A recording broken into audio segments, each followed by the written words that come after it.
and she is the CEO and founder and lead podcaster, which inspires us all, of Green Connections Radio. Thank you so much, Joan, for joining. Oh, it's my pleasure, JJ. I was thrilled to get your note. It's my honor.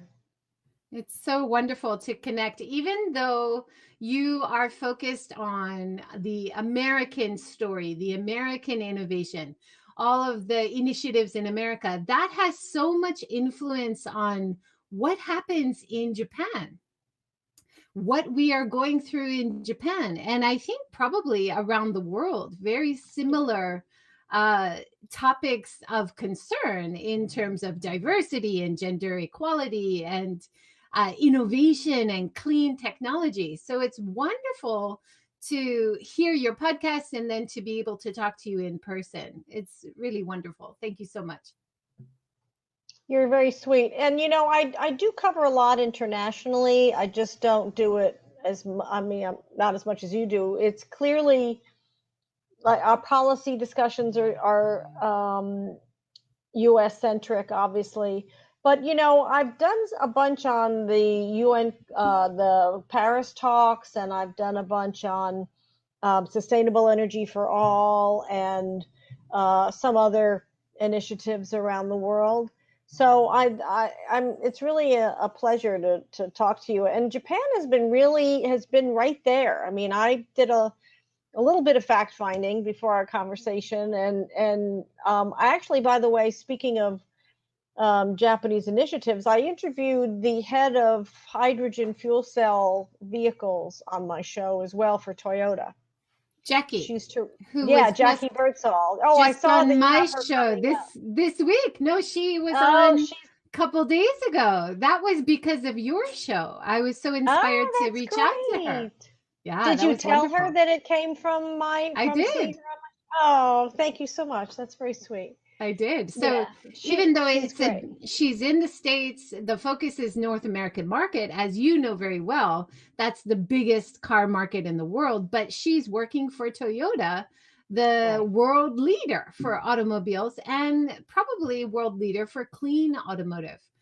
Before we dive into those topics, though, I want to talk about your family legacy for the trifecta that you have in your wheelhouse of journalism, feminism, and innovation. I was fascinated to find out that your ancestor is Albert Michelson, the physics Nobel Prize winner, Charles Michelson, the newspaper communications director for FDR, and Miriam Michelson, a leader in feminism. She interviewed Susan B. Anthony. Amazing. So Yeah, you, when I found out about Miriam, I felt like I belonged in the family. But Albert was, and I think you'll appreciate this. My favorite quote from Albert Michelson is, "My greatest inspiration is a challenge to attempt the impossible." I love that. And I think that's what we're all doing in creating a whole new economy that is focused on protecting the planet. Yeah, for sure. But those are your three skill sets that they were all siblings. Is that right? Correct. Yeah, and there were seven siblings total, and that was three of them. Wow. Albert was the oldest, and Miriam was the youngest, and Charles was in the middle. What an amazing legacy of innovators and thinkers, thought leaders that you come from. And you said in an interview as well, you feel like you were born into the kind of career that you chose. Is that right? Yeah, it's a funny thing because I'm a native New York City girl. I live in the Washington D.C. area now, but I was born in New York City, and my dad had an ad agency when I was a kid in New York, and I'm the youngest, and so he would literally pull copy out of the typewriter and hand it to the closest warm body he could find and say, "Read this out loud to me." So I would guess that the first thing I read out loud was probably my father's radio copy, and or advertising copy, and my mother read it when she was pregnant with me. So I make jokes that I've been reading and writing copy since pre-birth. I love that. You claim during your career you've had some big shifts, and one of the biggest shifts that you had was going to work for the car industry. Can you tell us a little bit about that story? That's amazing. Yeah, and it's actually a really good example of what the new economy needs, and why it needs women in particular. Um, I had spent the previous many years of my career in management consulting, working for Deloitte, American Express, etc., and being a road warrior and all of that. And about 15 years ago, I was recruited by Chrysler to head up their communications and co-head their sales and marketing. I did not own a car. I'd never worked in the car business. I didn't live where they lived. I was here in DC, they were in the Midwest. And it came through a fluke of circumstances. And the truth is, if they had posted a job and I had applied, they'd never know my name, because the way that the applicant tracking systems and the recruiting in this country, and I imagine it's similar in Japan, is it's all automated and they look for keywords. Well, because I didn't have the word automotive in my resume or any material, if I had applied, they wouldn't even know me. But actually, the president of the company, who personally recruited me, said to me, that's exactly why you were so successful. We did hockey stick growth because I did some pretty crazy creative stuff that he allowed me to do and supported me in doing. And sometimes he didn't quite understand it. I'd come up with an idea and he'd go, what the heck? Okay, wait, how does, what? Okay.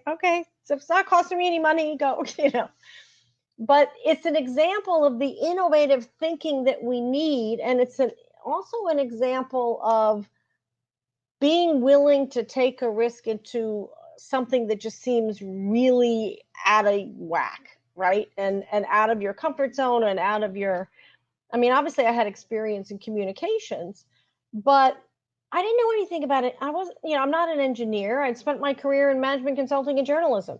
So, but I'm have an insatiable curiosity. I love learning new things. And they had faith in me, so I had faith in me. And I was willing to take the risk to move to a part of the country I didn't know. I actually, some people will be shocked to know, I actually was moved to Fargo, North Dakota from here in DC, Which is so which was famous quite a for the shock. movie. The Yeah, movie quite a that shock. you get the idea there's nothing really there, right? Well, there's actually a lot more there than most people expect. But one quick funny anecdote is I moved there in January. So I actually never saw what the city looked like for 4 months because it was covered in snow. Oh my gosh. And you were working on a very innovative part of the company at that time about their electric vehicles, the EV. And I love this part that you're talking about.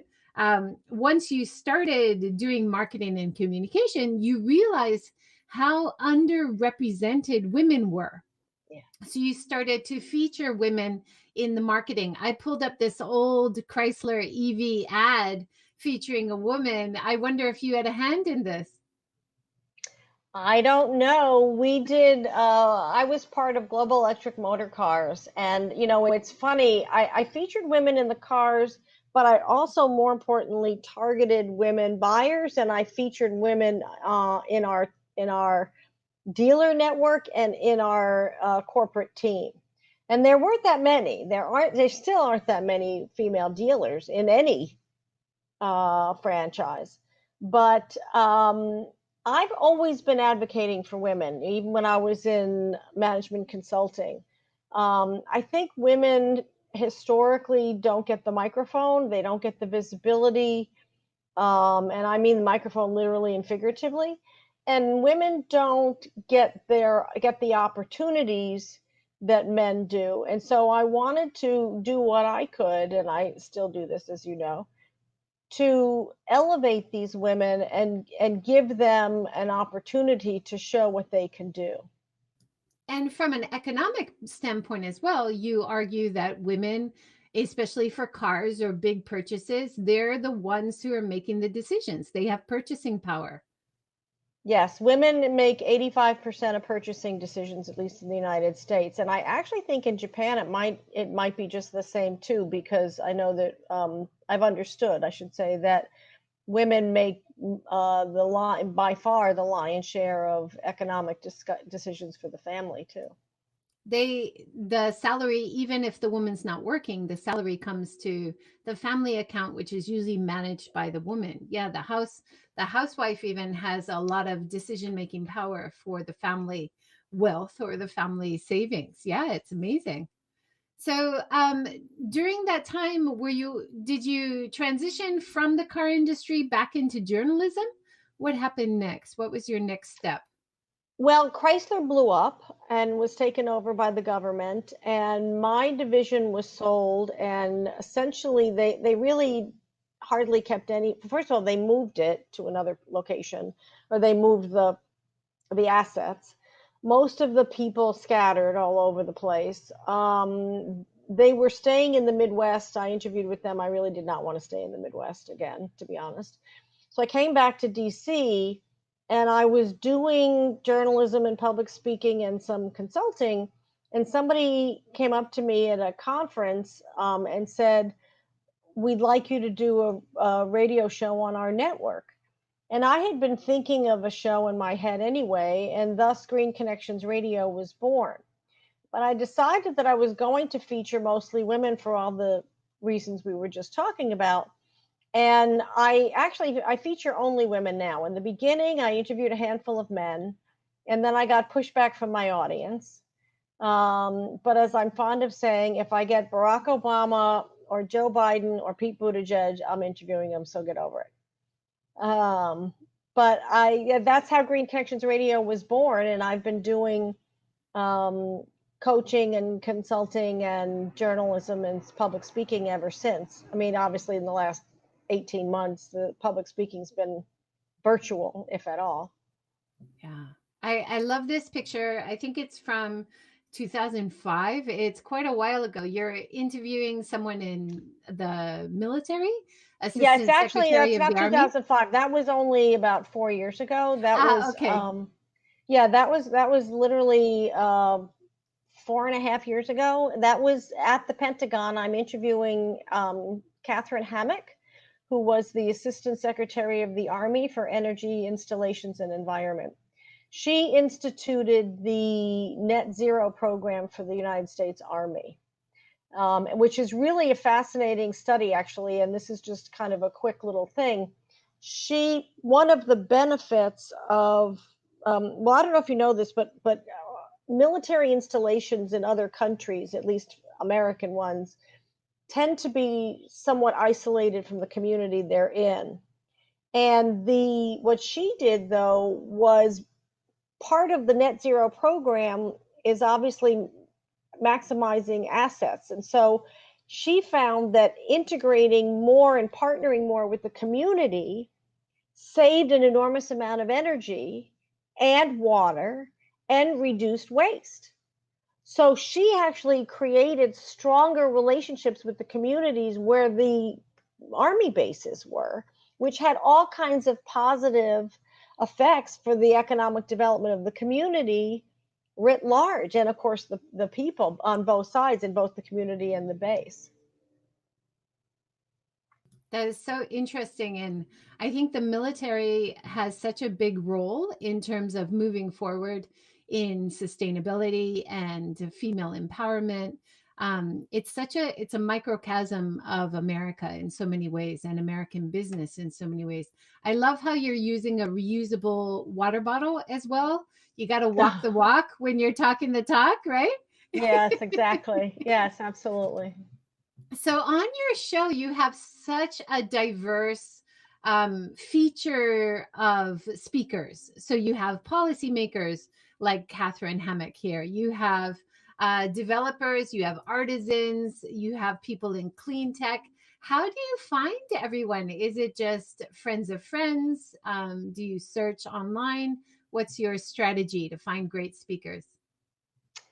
Well, it varies. Essentially, JJ, I read about somebody or see somebody speak who I think is interesting and I track them down.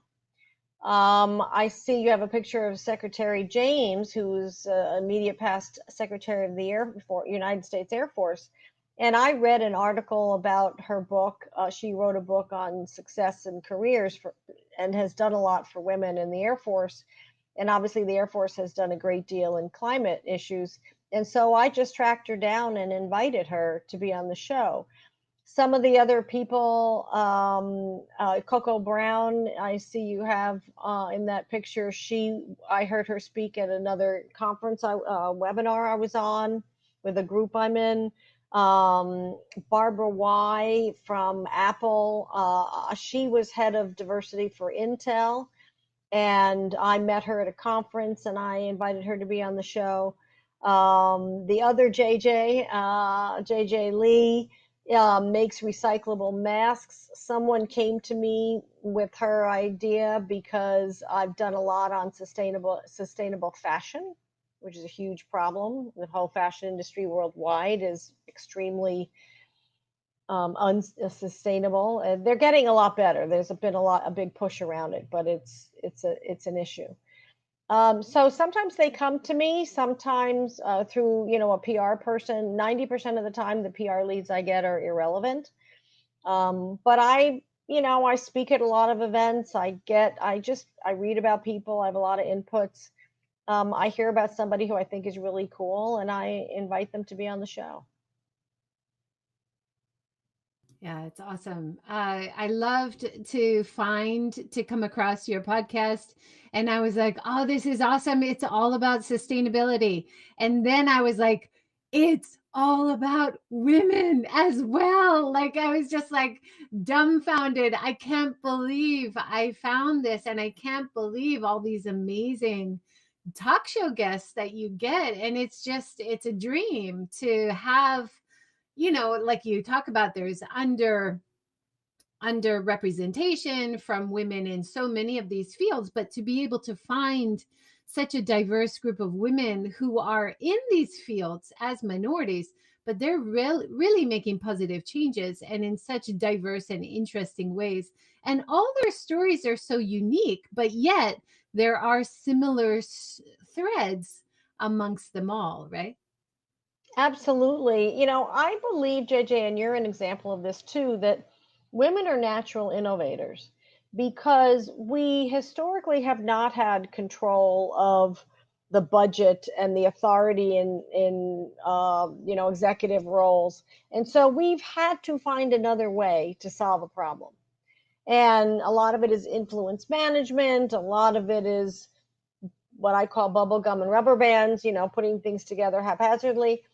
And so we've developed the find another way muscle. And the find another way muscle is what drives innovation. And we bring things together from various places. I mean, when I was working with Chrysler, I was bringing in and triggered by ideas I used at Deloitte and American Express, even though they weren't in the car business. So, or, from other things. And so you apply, we think on different levels, and so you apply things from something else in a really unique way, and women uniquely do that because we've had to. I also love how, probably due to your journalism background, you really do your research on all of the speakers. You have very interesting questions to add, as well as from your own experience to relate to what they're talking about, to have a wider view perspective. I love it. It's so well done. I would encourage anybody to go seek out Green Connections Radio online. You've got a great website with everything there, but basically any podcast player, you have your podcast, right? Yes, it's ubiquitous, and it's funny because I have Google alerts that come up with my name, and sometimes I see it on platforms I didn't even know existed. Yeah, there's a I'm sure lot you now. Yeah, Yeah, it's I'm sure you see that now expanding. too. Do you want to Yeah, mention that? I Yeah. just want to ping that for a minute because I think no matter what we do, research is really helpful. If you're going on a job interview, if you are applying for a job, if you have any kind of a call with somebody, whether it's broadcast or recorded or not, it's really valuable to get as much information and be as prepared as possible. And it's not it's yeah, you'll impress them, but you know what the real secret is, JJ, and you know this, I'm sure, is you have more confidence in the conversation. You know that anything that comes up, you're less likely to be caught off guard, and you bring the person you're talking to respects the fact that you learned a little bit about their world before you talk to them. It's a compliment, it's a sign of respect for them as well. And it makes for a richer conversation. But it also works from the inside out because you feel much more confident in managing yourself in the conversation. Absolutely. And I'm sure you've had this, and I've been so happy and proud to have people say after the interview, wow, you did your research. I had forgotten that I said that, or I had forgotten that I did that. And you really dug that up. That was interesting. And when people say that back to you, and you have so much more pride in your work and the value of the content that you're spending so much time on as well, right? Well, I appreciate that. And I also like to give my audience context. So in the introduction, as well as throughout, but particularly in the introduction, I tee it up with factoids that are relevant to the conversation. And I think that makes a big difference. I mean, I just did interviewed some folks that haven't aired yet, and the facts about plastic are appalling. I've been doing a lot on ESG investing, environment, social, and governance investing, and the research on that is extremely promising because ESG investing is really scoring high, is performing better than anything else, and in fact is doing better than it did better in during COVID than quote regular investing. So yes, I think it's important for the audience, and I mean, you're right. I have an insatiable curiosity. I'm not sure if my insatiable curiosity drove me to be a journalist, or I'm a journalist because I have an insatiable curiosity. Yeah, I feel that way. And when I was doing research as a university lecturer as well, the more I learn, the more I realize I know nothing, and the less I know, and I want to know more, and I want to be more informed. And it's like a personal drive. I'm not sure where mine comes from. I know where yours comes from because you've got this legacy. I'm That's showing very on sweet. screen your Forbes column. You've Hmm. got really wonderful articles on Forbes, and they're not short. It's like a mini book every time you do a post, and very well researched.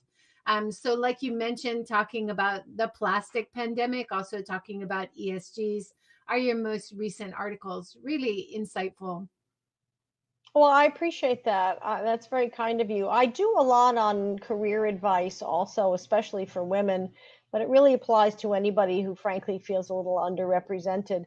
And I'm writing a book on women's careers, but I'm also thinking of doing an ebook of some of my career focused articles for particularly for Forbes, but I've written for other places too.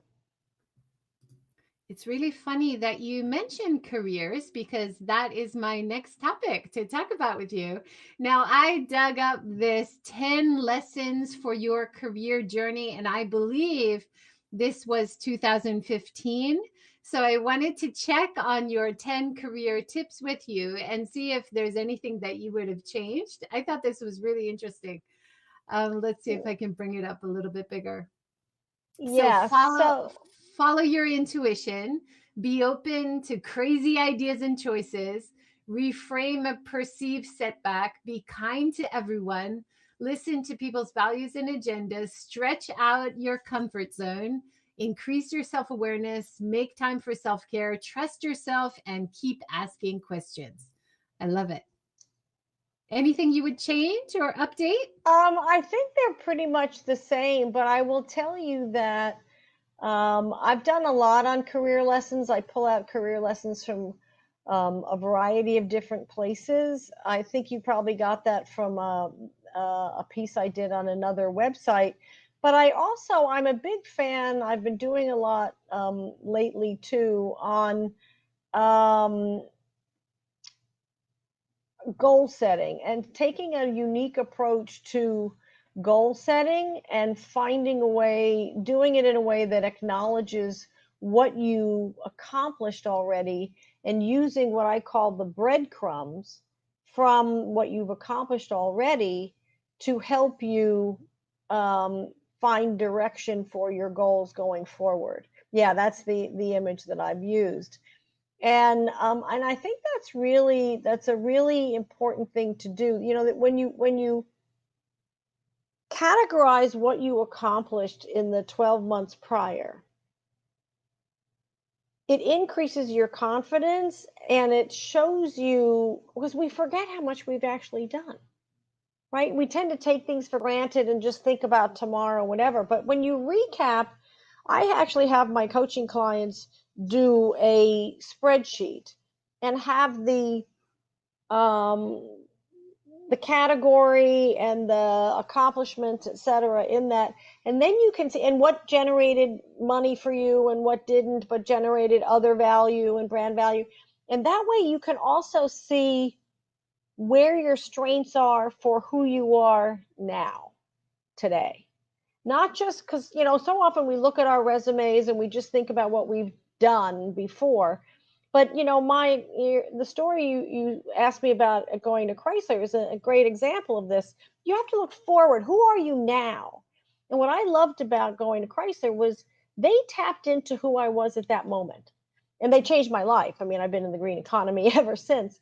But when you look at what you've done just in the past 12 months, especially these 12 months, because they've been pretty upsetting for everybody, right? Pretty weird with COVID, is you really say, oh, I didn't just sit around and binge watch TV every day, did I?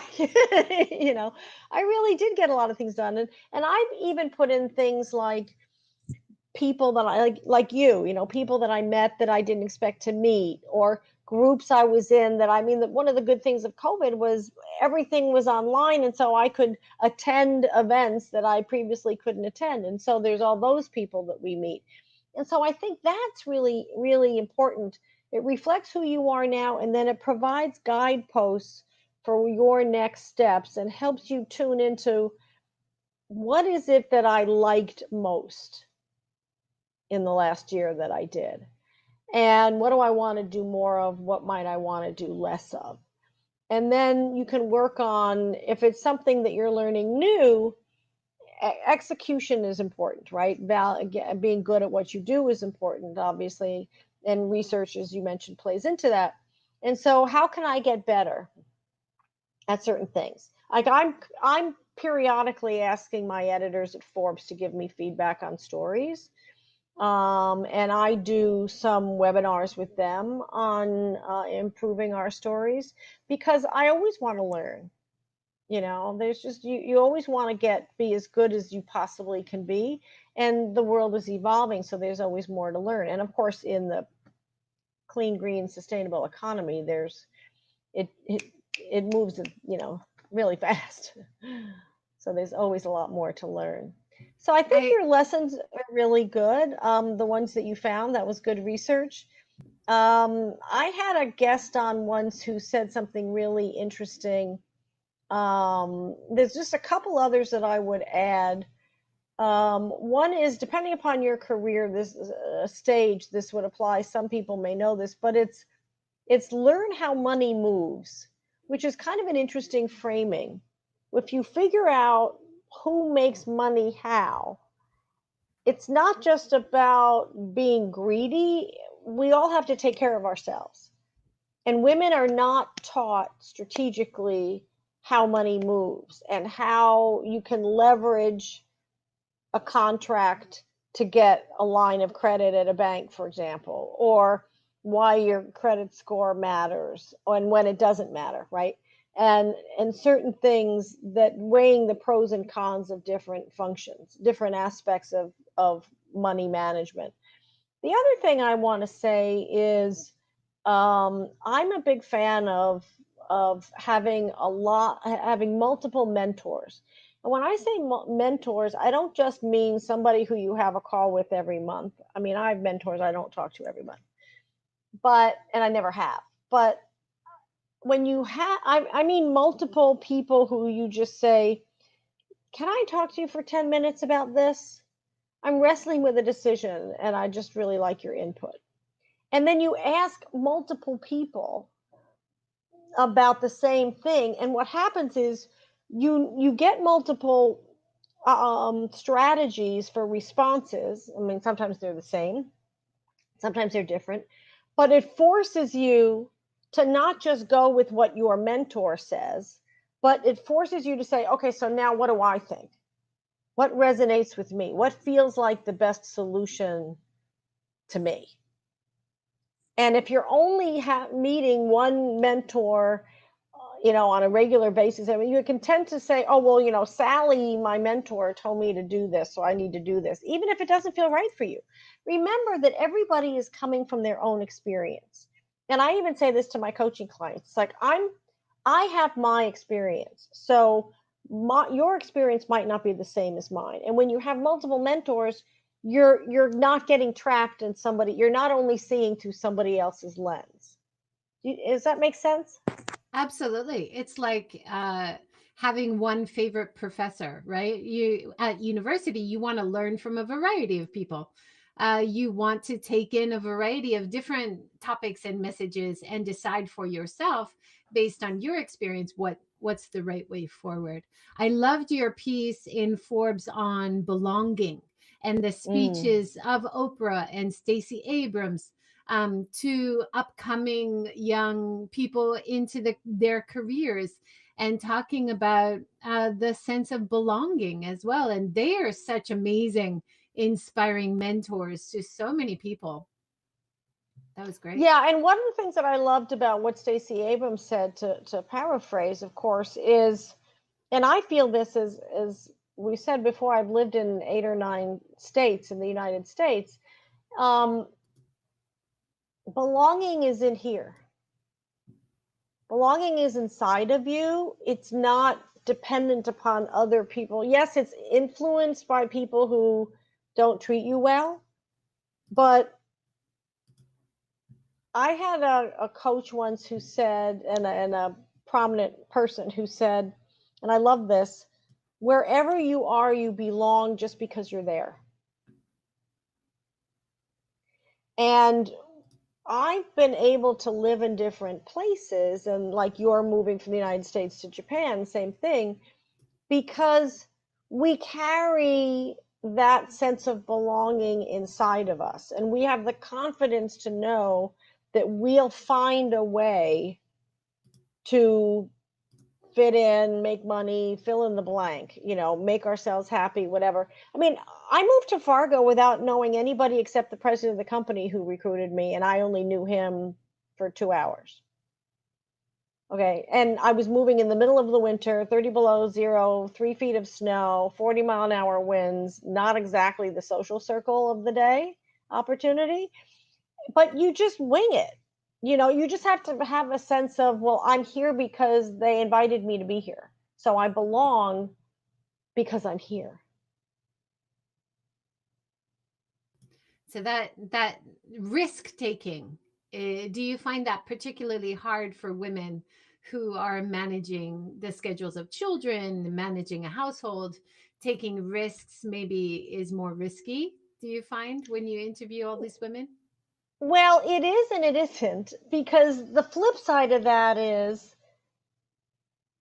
they wanted to teach their children to be adaptable, and they want to teach their model to their children that making intelligent decisions and bringing the child into the decision, if they're old enough, um, makes it, how can I say this, breeds a stronger, more confident child into an adult. They don't, kids grow up, right? We were kids. There are things that we learned as a result of our upbringing, and that anybody who moved, I mean, all the people that I know who lived with military families, for example, or were moved a lot with foreign service or something, have all said to me, I like to take my kids traveling because I want them to experience, even if we don't necessarily move from place to place as often as I did as a kid, I want them to experience all these other cultures. It makes them better people, it makes them more adaptable, it makes them understand other people's values. I mean, people speak, they might speak English in Fargo, but they have a different way of dealing with language and come from a different value system than I did in New York or even DC or California or other places I've lived. And I think that I don't look at it. I look at it as, yeah, it's a calculated risk, but I think that um, one of the big biases in companies is they immediately assume that a woman doesn't want to move because she has small children without even asking her.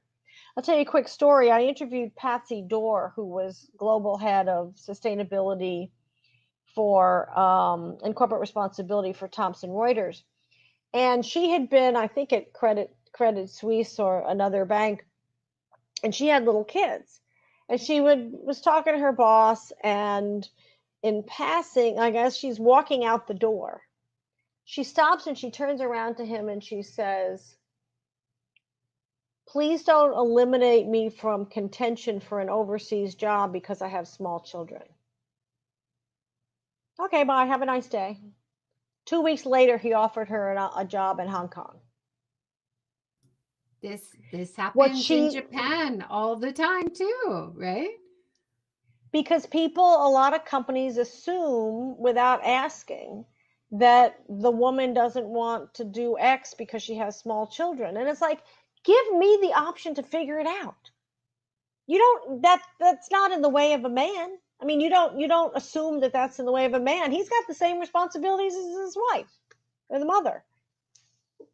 But you also need to have the understanding from management to support the woman's children as well if she wants to move, because she's probably going to want to take them.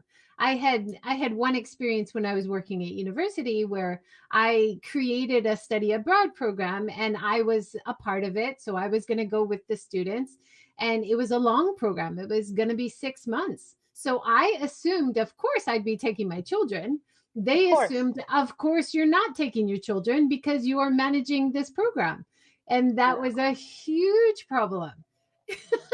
Wow, I'm so sorry you ran into that. I've never run into a situation where they assumed the person was not bringing their children, ever. Happens Um, in Japan, I think. It's wow, a that's really little bit surprising. backward. Yeah.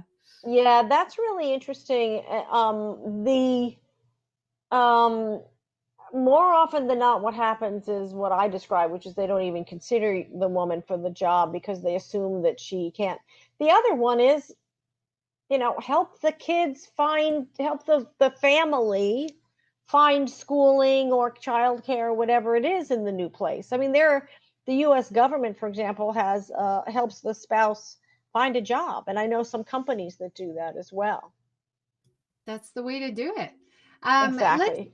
talk about your advice. I just listened to your goal setting podcast where you give us a little bit of a hint into the kind of coaching seminars that you do. It was so interesting. And you were talking about this looking back on the past year, talking about ways you made money, ways you didn't make money, but had value for you. And I found this such an effective exercise.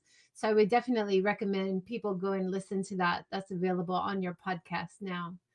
I found that thing about making money, and of course, money is important. You got to find your streams of revenue. I think that's really hard when you're working in sustainability in America, probably, but definitely in Japan. People expect you to be doing things for free a lot of the time because you're doing social good. They don't expect you to be wanting to get income for what you're doing. Do you ever find that in your work? I find it's more common for women in the sustainable field. It's become more, um,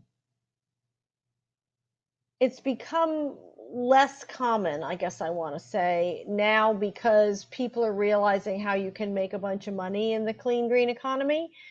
But I find it it's gotten a little bit better. But I find that women don't tend to ask for what they deserve. I mean, I actually have a client running through this right now. I'm coaching with it through the challenge. I mean, they women tend to not ask for the value of what they're providing. They only ask for, well, it's taking me 5 hours and, at X dollars an hour. They don't think about, well, what's the value that it's giving to the recipient, especially for companies.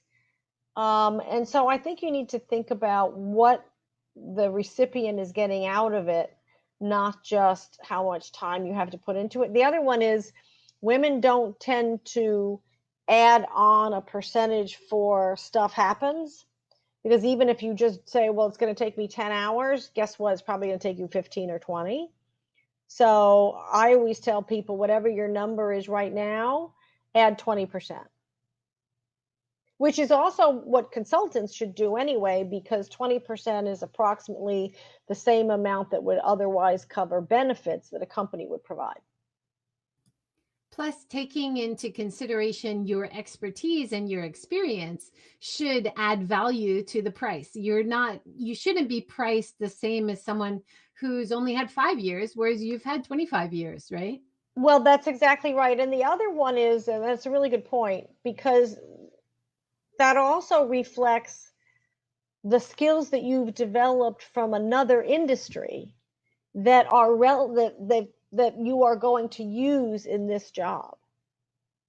I find that So when so I was at interesting. Chrysler, Yeah, yeah, you said when that. I was at Chrysler, I'd never worked in the car business, but I had all kinds of corporate contacts and other contacts, and obviously communication and media experience that I was just transferring into the electric car industry.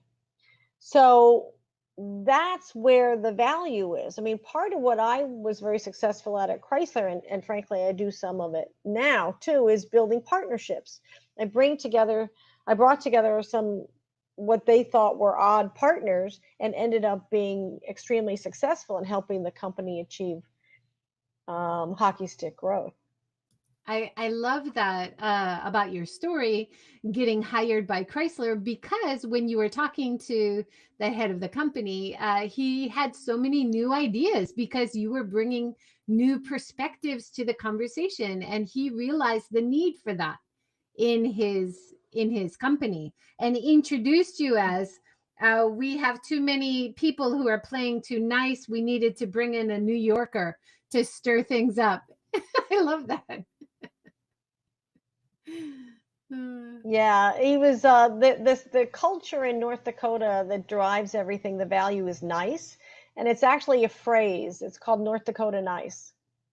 So when he introduced me to the whole staff in this cavernous assembly plant, he said North Dakota nice wasn't working, so we brought out a New Yorker, which was actually really brilliant on many levels. It said she's different.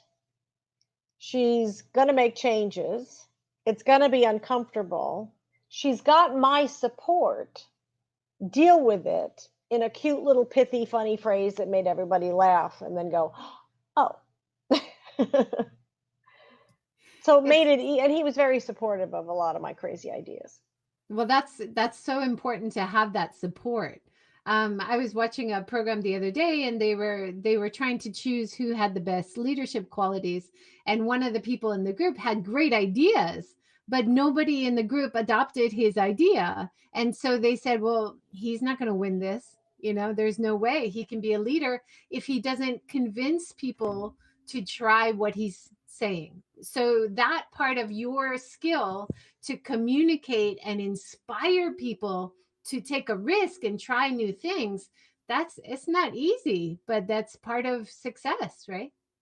Well, it is, and it's also, I think part of that is kind of what I said a minute ago, which is when you prepare and you prepare in terms of research, but also in terms of, frankly, to take it another place, taking care of yourself. When you feel confident, then you present your ideas better. That doesn't mean confident, doesn't mean confident includes being open. That doesn't mean you know everything. It just means you feel confident in the ideas that you're presenting and in your ability to deal with whatever comes up. And when you come from that place, people will listen. I mean, I actually had somebody interview me once who said, "What makes you a leader?" And I said, "I don't know, ask the people who follow me." That is the best way to find out, right? Absolutely. Absolutely.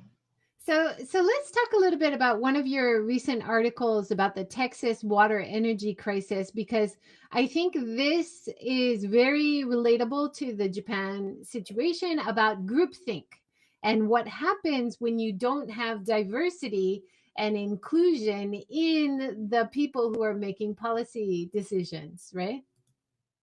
Yeah, I wrote a story called, yeah, you have it up there, but I can't read the fine print, but I think it was called Why Texas Needs More Women at the Energy at ERCOT. Um, or why the Texas energy crisis would have happened if they had more women in leadership.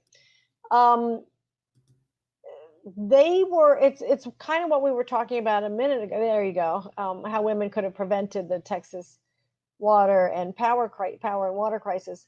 The issue is exactly what you said. It's groupthink, and that they really had nobody bring up the fact that the assumptions that they were making about how the system would survive might not be true. And what was worse was the same bleeping thing had happened 10 years prior. And they were given plans on how and directives on how to prepare for a cold spell like this happening again. And all of these, frankly, white guys turned around and said, "Oh, that'll never happen. This is a fluke. It'll cost us money. Forget it." And look what happened. So, and frankly, it's the financial crisis in the United States in 2008. It was the same thing. I mean, the International Monetary Fund blamed it on groupthink. And there are many other situations where executives and leaders have said, "Oh, well, that'll never happen. That's ridiculous." Well, guess what? It did. I mean, 9/11, frankly, was an example. There were many in the military who were doing practices on what would happen, preparedness, what would happen if a plane flew into the World Trade Center, because it was such an icon. And the defense secretary at the time said, "Oh, that'll never happen," and killed the program. Guess what? The rest is history, right? So it is a testament exactly to what you just said, to the fact that you need not just females, but you need people who think differently. I mean, if you have a board that's all people who went to Harvard or Yale at the same time and took the same courses, whatever body they're in, they're going to have the same observations and the same experience. So you need people with different experiences at the table too. You need them to come from different parts of the country, different parts of the world, different parts of the economy. Bring a diversity of experiences and honor their contribution at the time. You're not going to benefit from their ideas if you don't allow them to share their ideas and respect their ideas and take them seriously. That is absolutely true. And I love from this article, you talk about lack of diversity, groupthink, women bringing problem solving to the table. An increase in innovation comes with diversity and better connection to community needs to better prepare for crisis and emergencies. I just thought that was so powerful and so true. Well, that was the thing. They didn't think about the impact that would happen on the actual homes. They only thought about the grid itself. They didn't think about the fact that the grid is powering the whole community, or nor did they think about down the next level of decision making, which is the fact that the energy supply affects the water supply there. And they also didn't consider the fact that they've chosen to be independent of the national grid in the United States, which meant they had no backup. There was one city who had still stayed on the national grid. They were up in short time. The rest of the state was a mess for 10 days. Yeah. So we have 10 more minutes. Let's switch gears a little bit, make it more positive, go back to your coaching a little bit. You've got some great advice for leadership lessons and how people should be making goals and thinking about leadership in this year. So 2020, 2021, we're kind of coming out of coronavirus right now. What is some of the advice you would give people? Can we touch on that a little bit? Yeah, I think a key point that I want to make is to think about, you do your chart of accomplishments, but also think about what is the one thing I call a breakthrough goal. What is the one thing that would really catapult your career or business up a whole bunch of levels, So, and it may seem crazy and, oh, I'm not going to bother thinking about that. Don't worry about how you're going to get there. Just think about what it would be. So it might be writing a book. It might be being hired to speak, for me at a conference in Japan or somewhere else, right? It might be getting funding for a new business idea that you have that you haven't done anything with yet.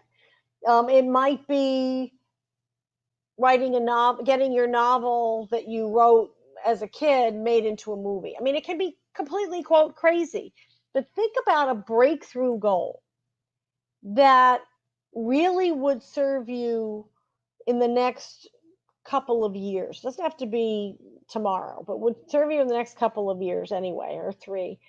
And then think about what are a couple of things that you can do now to get there. So it might be becoming CEO of the company you work for.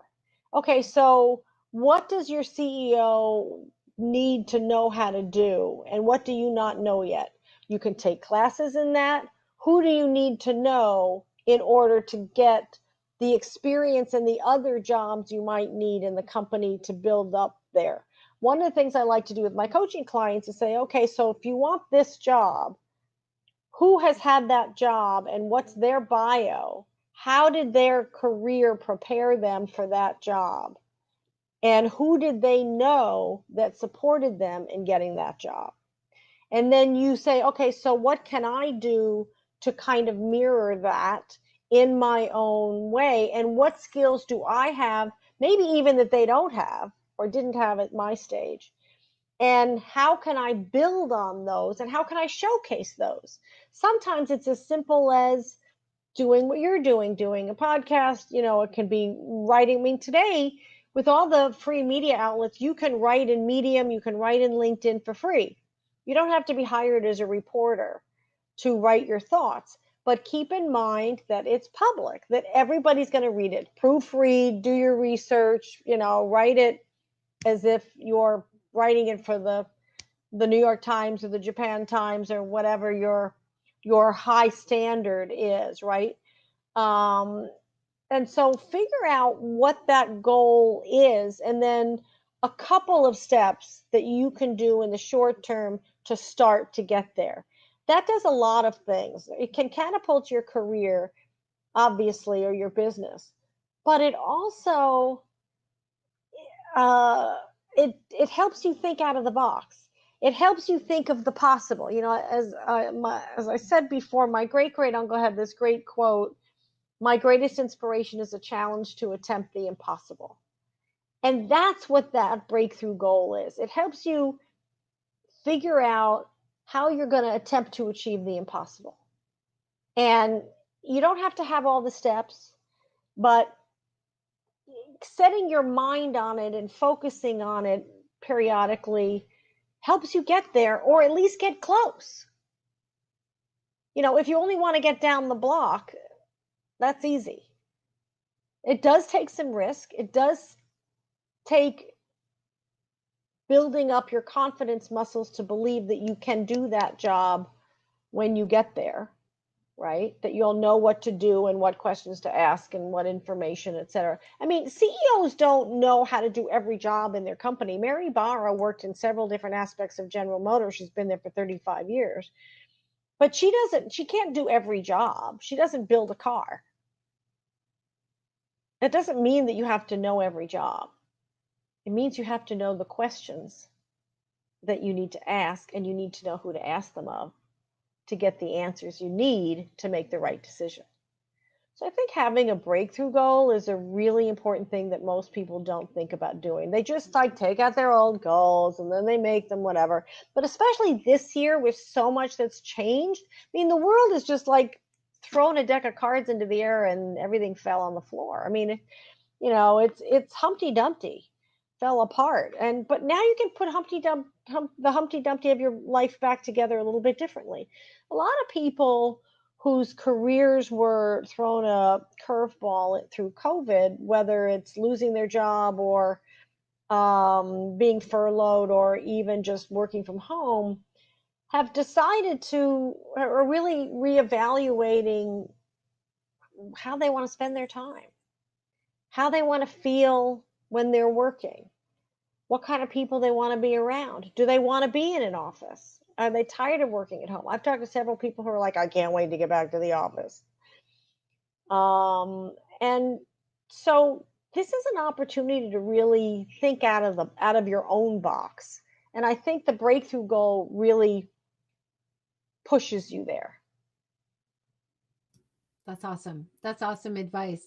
And I heard also in one of your podcast sessions, I think the one on leadership and breakthrough goals, talking to people from across the world, and they were saying one of the great things about coronavirus was to make that possible, that you would be on Zoom calls with people around the world instead of in one place. And that's certainly one of the benefits, and the only reason I started this talk show series as well, is to go online, and then you realize how wide your network can be, whereas Exactly. before you were just in one area, right?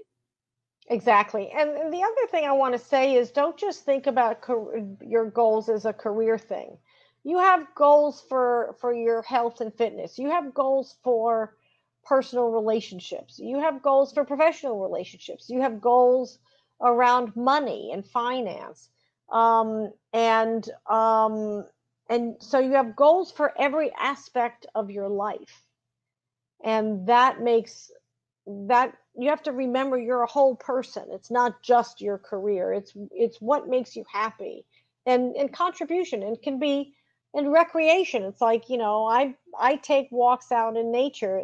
I take walks a few times a day, but I also go to museums and take walks in hiking trails and stuff, because I need that nurturing from nature.